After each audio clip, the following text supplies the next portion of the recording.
في واحد صلع مرة صلع من الوضع، برا حذباه فوق صلعته وتحس مسكه بريشه وقال تعال هنا هات 5 ريال حق السحليله. ايش ملاهي بلاش. واحد ركب صحن دش رقمي فوق 3 دور فوق السطوح فوق، وحبوبته تحت تعاير التلفزيون. يقول لها شي صوت؟ تقول عيلوز لا يا ولدي. شي صورة؟ تقول لا يا ولدي. بعد شوية حول الصحن لمان الركن ويسقط على كورة من فوق 3 دور، ويعبر عند الخلفة يقول الحقونا. حبوبته قالت الصوت واضح الصوت واضح باقي الصورة. واحد حصل شات قالها باقي عامل السيجارة هو.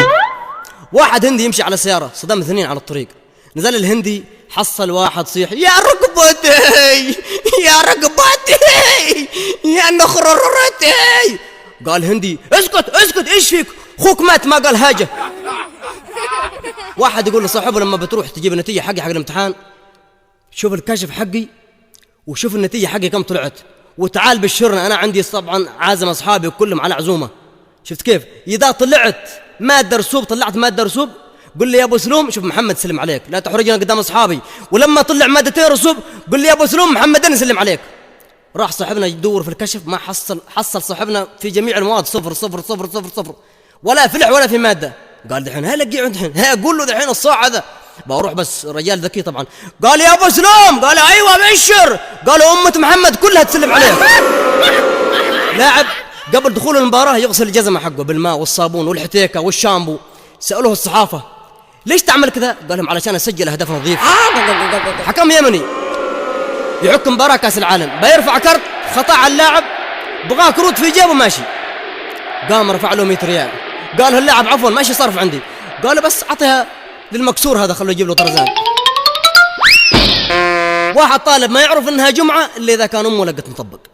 ذاك اليوم جمعة طلع سعر الدقيق واهله ما قدروا يشترون شيء دقيق، والسبت جابوا شوية دقيق من عند الجيران ولقوا مطبق. يوم الاحد سرح المدرسة ضربوا المدرس ليش تأخرت يوم السبت؟ ليش تأخرت؟ ميت المدرسة. قال امي ما لقت مطبق امي ما لقت مطبق امي ما لقت مطبق امي ما لقت مطبق.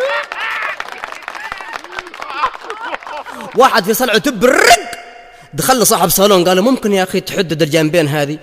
قال له والرصعه اللي فوق هذه؟ قال له لا هذه احتمال تتسفلت. واحد غبي عينوه مدير السجن جماعة المساجين كلهم وقال لهم ايه اللي ما يجلس بأدب في السجن بطرد ابوه. مريوي واحد هبل يقول صاحبه الدنيا يا اخي دي كلها مقاسي. قال له بتغرم بي انت دحين ليش انت مقاسك كم؟ واحد سأل صاحبه اسم رونالدو من يا اخي اللاعب هذا؟ قال له اسمه صالح. قال له كيف عرفت؟ قال له مرة سمعت المعلق في مباراة يقول فاول صالح رينالدو. 2 محششين دخلوا متحف شافوا هيكل عظمي مكتوب عليه تاريخ. قال الأول رقم إيش هذا؟ قال اسكت لا تخلي حد يسمعك، ذا رقم السيارة اللي صدمته. واحد دائما تلاحق المطاف لأنه يشغل أغنية يا نار شبي. عجوز تدرس محو الأمية في الاختبار جاء